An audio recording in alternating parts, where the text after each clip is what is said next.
दुर्गा सप्तशती पहला अध्याय कहानी रूप में। बहुत प्राचीन समय की बात है।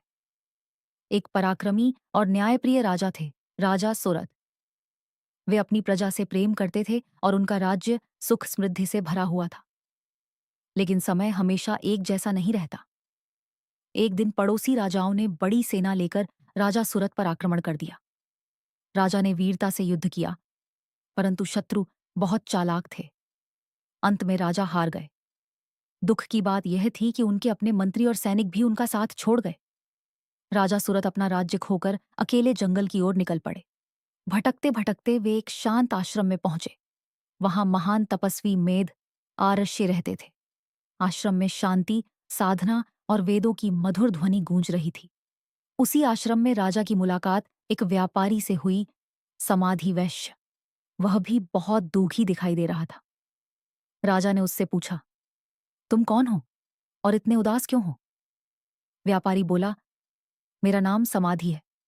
मेरे अपने परिवार वालों ने लालच में आकर मुझे घर से निकाल दिया, मेरी सारी संपत्ति छीन ली। फिर भी मेरा मन उन्हीं के बारे में सोचता रहता है जिन्होंने मुझे दुख दिया। उनसे भी मेरा मोह खत्म नहीं होता। राजा ने आश्चर्य से कहा, मेरी भी यही स्थिति है। मेरा राज्य चला गया, लोगों ने साथ छोड़ दिया, फिर भी मेरा मन बार बार अपने राज्य और सेना की ओर जाता है। दोनों सोच में पड़ गए। जब सब कुछ छिन गया, तब भी मन में इतना मोह क्यों है? इस प्रश्न का उत्तर पाने के लिए वे दोनों मेधर्षि के पास गए। राजा ने विनम्रता से पूछा, गुरुदेव, मनुष्य जानता है कि क्या सही है और क्या गलत, फिर भी वह मोह और आसक्ति से बाहर क्यों नहीं निकल पाता? मेध आर्षि मुस्कुराए और बोले, यह सब आदिशक्ति महामाया का प्रभाव है। वही देवी पूरे संसार को मोह में डालती है। उनकी माया इतनी शक्तिशाली है कि ज्ञानी मनुष्य भी उससे बच नहीं पाता। वही सृष्टि की रचना करती है, पालन करती है और समय आने पर संहार भी करती है। इसके बाद आर्षि ने देवी की एक अद्भुत कथा सुनानी शुरू की।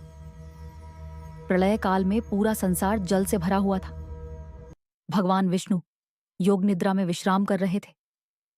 उसी समय उनके कानों के मैल से दो भयंकर असुर उत्पन्न हुए, मधु और कैटभ।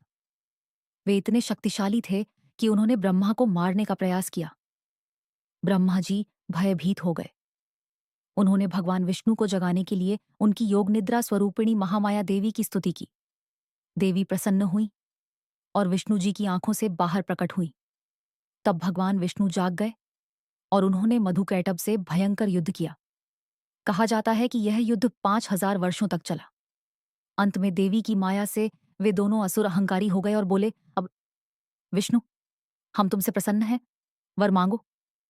भगवान विष्णु मुस्कुराए और बोले, यदि तुम सच में प्रसन्न हो तो मेरे हाथों अपना वध होने का वर दो। असुर अपने ही वचन में फंस गए।